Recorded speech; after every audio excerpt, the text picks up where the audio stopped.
Humanity at this juncture seems overwhelmingly unwilling to face reality. We're in full-on ACD, and clearly there seems to be very little chance that ACD can be reversed or even slowed down. So the question keeps coming back to what Guy McPherson and I have written about in depth in our book, Extinction Dialogues, How to Live with Death in Mind, which is, how are we going to live the rest of our lives in the face of anthropogenic climate disruption? I know that for you this topic involves the 5 stages of grief, and I'd really like you to expound on all of this.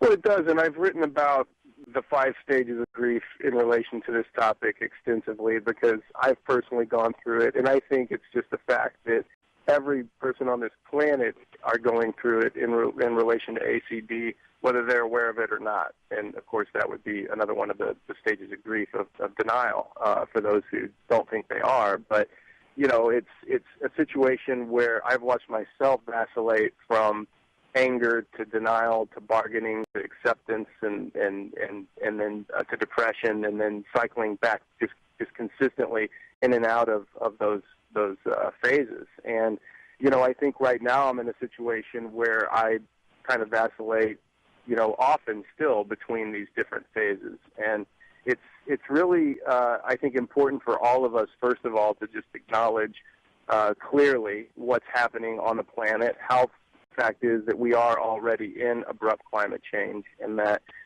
we need to accept that. We need to understand how far along we are. We need to look at what that means. We need to look at the fact that we are already well into the 6th great mass extinction, and our species is certainly not going to be left out of that in the long term when we look at how devastating ACD is to the planet, and how, you know, today is better than tomorrow. It's only going to be getting worse with time, not better. And that's a hard thing to accept. And so I think when people are faced with this, for example, this is when I've written about, this kind of puts the climate denialists in a different perspective, where we kind of laugh at them and mock them and call them climate denialists. But in reality, these are people who are insistent to the bitter end of remaining stuck in the denial phase of the Kubler-Ross 5 stages of grief.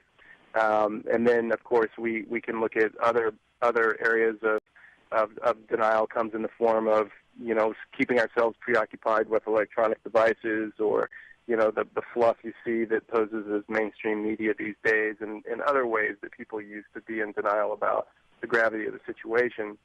But I think it's just critical, I think, to find other people to talk about what's happening and start processing our feelings around it, so as to be able to get out there and be active and talk about what's happening and alert other people to what's going on and start living accordingly. Because, you know, life is short. We know that, even if this crisis wasn't happening right now.